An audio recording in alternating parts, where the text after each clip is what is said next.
not ready, I'm going to pull you up to the place that I call you to be.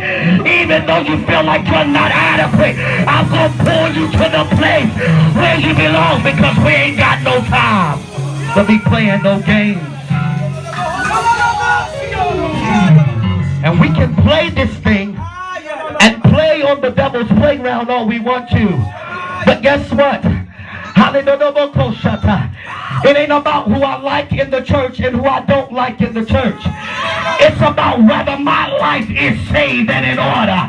Hallelujah. I'm here. Look at your neighbor and tell your neighbor, you got to work out your own soul salvation now. I got to stop looking at you. I got to stop worrying about what you're doing, because your call can very well be the club. So I can't judge you for where God...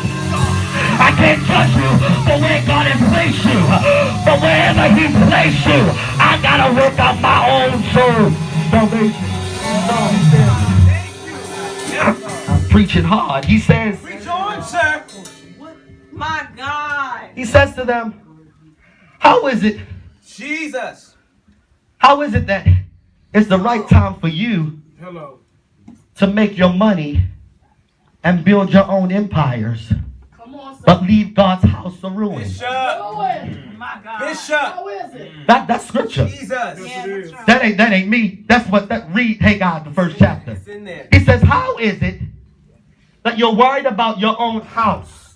Yeah. I ain't talking about the physical house.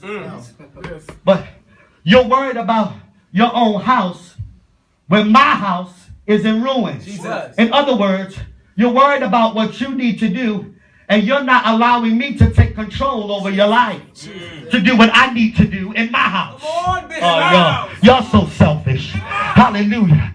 You're worried about, hallelujah, whether I'm adequate to do it, hallelujah, or what people will say about me. Well, I don't have a car, Jermaine, and I don't have, hallelujah, what I want to do.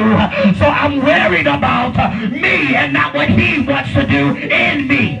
Y'all. Oh, Jesus. My. They want we making excuses. Well, Lord. When God is saying there is no more time for excuses. Either we're going to step into my house and do it the way I've called you to do it. Hallelujah. Or I will cause a famine. I will snatch everything away from you. Most of us right now are in a famine state. Y'all can lie if y'all want to. Bishop. But most of us are in a famine state where we're pinching and we're borrowing and we're looking Jesus. for God to make a way. When God is saying, all you got to do is obey me and do what I called you to do.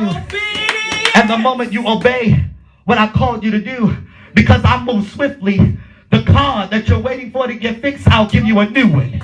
Y'all better hear me. Y'all playing games here. The money that you're looking for, I'll cause a man to come and write a check for $1 million for you and give it in your bosom. If you obey what I told you to do, look at your neighbor and say, neighbor, obedience is what God is after in this season. I said, obedience.